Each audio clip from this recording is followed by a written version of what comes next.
Euro nije fora. Valuta koja je zamijenila kune u Hrvatskoj. Zbog toga depresija doživljava ogromnu inflaciju jer niko nema srca da se oprosti od kuna. Pa tako ni ja. A ti koji gledaš ovo, zvizni subscribe za 5 kuna. A shit, samo rokni subscribe ili nisi fora ko ni euri. Da se vratimo malo u prošlost. Imaš par kuna ovako kovanicama, imaš ovu ptičurinu, ribicu i međet. To ti je možda 8 kuna ili po novom 1 euro. Ali to kad nađeš u džepu, ti vladaš svijetom. Sve kifle, sve buhtle i sve žene su tvoje. Osjećaš se ko Bill Gates jer imaš pun džep koji ti zvekeće. E vidiš, tu je mali problem. Kovanice se čuju, a ti ako si u tom trenutku u grupici prijatelja, računaj da će se jedno 30 njih okrenut prema tebi i ooo, ili mi možeš dati 2 kune za kiflu? Meni za buhtlo. Meni za cigare. Meni za luka. Meni za sprovod. Svima ću vam platit sprovod, mamu vam klošarsku. Još se odnakot pojavi deda iz staračkog doma koji je udaljen jedno 23 km, ali nekako je čuo da ti imaš kunu. A isti taj deda svaki dan kuka kako mu noge otpadaju. Daj dedi za kavu. A sad možeš hodat, jeli starkuljo?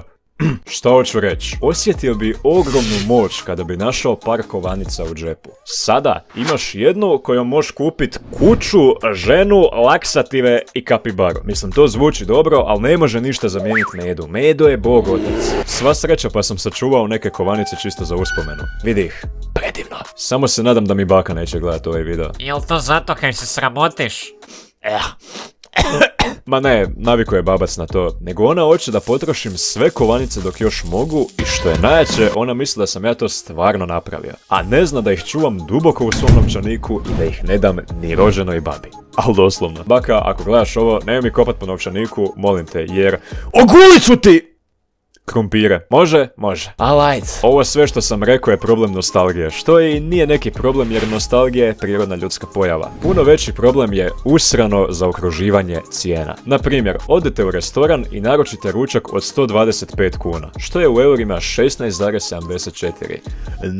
Ne. To će se zaokružiti na 20 eura radi lakšeg plaćanja, ali će onda umjesto 125 kuna vaš ručak iznositi 150, što je puno, brate mili. Ili na primjer neki sok koji košta 10 kuna, u eurima bi trebao biti 1,34. Tje, malo sutra. To će se zaokružiti na 1,5. Pa ti je to onda 11 kuna. Isuse Kriste, pa ja ću još više para trošiti na Kinder jaje. Ali ovo moram iskomentirati. Kakve su ovo novčanice? Šta je ovo, brate mili? Izgledaju... Tak izgledaju. Izgledaju ko bljuvotina od Skittlesa. Fuj! Toliko o eurima. Ako još nisi, zvekni subscribe ili fakat nisi fora.